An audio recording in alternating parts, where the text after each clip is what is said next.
Hello दोस्तों, नमस्कार। बहुत बहुत स्वागत है आपका अपने एजुकेशनल चैनल में जिसका नाम है न्यू स्टडी प्लैनेट। तो कैसे हैं आप लोग? उम्मीद करते हैं आप भी अच्छे होंगे और आपकी तैयारियां भी अच्छे से चल रही होंगी। आज का जो टॉपिक है वो है समास। हिंदी में आज हम सब पढ़ने वाले हैं समास के बारे में। तो आइए शुरू करते हैं आज का अपना वीडियो बिना वक्त गवाए हुए। सबसे पहले जानते हैं कि समास है क्या। समास के बारे में जानते हैं। समास का अर्थ होता है संक्षिप्त करना। कम से कम शब्दों में अधिक से अधिक अर्थ व्यक्त करना ही समास का उद्देश्य होता है। या हम कह सकते हैं कि दो या अधिक पदों को मिलाने को समास कहते हैं। ठीक है, ये तो रहा समास की बात। अब बात करते हैं समास के प्रकार की। दोस्तों, समास 6 प्रकार के होते हैं। पहला है अव्ययी भाव समास, तत्पुरुष समास, कर्मधारय समास, बहुब्रीहि समास, द्वंद्व समास और छठा है द्विगु समास। ठीक है, अब चलिए एक एक करके सबकी चर्चा करते हैं। तो सबसे पहले लेते हैं अपना अव्ययी भाव समास।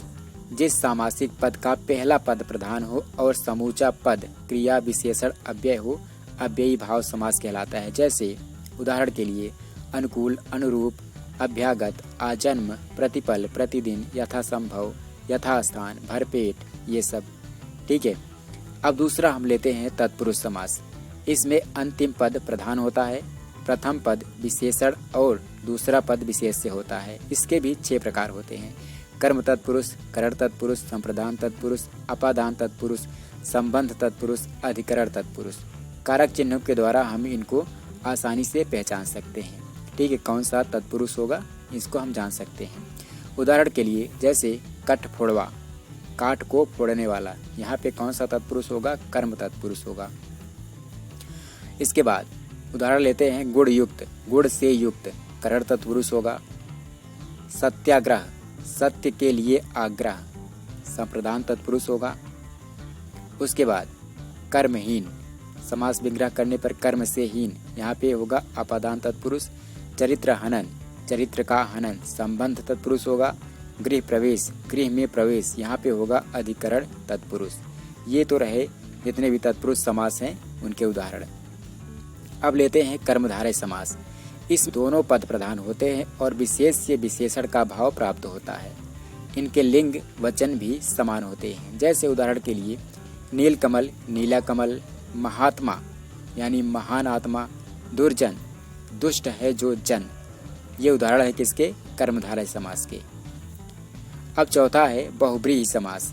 इसमें दोनों पदों में से कोई पद प्रधान नहीं होता, बल्कि तीसरा अदृश्य पद जो किसी अन्य पद का विशेषण होता है प्रधान होता है। जैसे उदाहरण के लिए चतुरानन, 4 हैं आनन जिसके अर्थात ब्रह्मा। लंबोदर, लंबा है उदर जिसका अर्थात गणेश। नीलांबर, नीला है जिसका अंबर अर्थात श्री कृष्ण। ठीक है, अब 5वां समास लेते हैं द्वंद्व समास। इसमें दोनों पद प्रधान होते हैं और दोनों पदों के बीच डैश चिन्ह लगा होता है। समास विग्रह करने पर पदों के मध्य और अथवा या आता है। जैसे उदाहरण के लिए अन्न जल, समास विग्रह करेंगे तो होगा अन्न और जल। माता पिता, इसका होगा माता और पिता। पाप और पुण्य, पाप पुण्य, इसका समास विग्रह होगा पाप या पुण्य। ठीक है, और हमारा आखिरी समास है द्विगु समास। इस समास का पहला पद संख्यात्मक होता है जिससे इसे आसानी से हम पहचान सकते हैं। ठीक है, सबसे आसान यही होता है। जैसे उदाहरण के लिए त्रिभुवन, 3 भुवनों का समाहार। चौराहा, 4 राहों का समाहार। पंचमेवा, 5 फलों का समाहार। ये सारे उदाहरण किसके हैं? द्विगु समास के। पहला जो पद है संख्यात्मक है।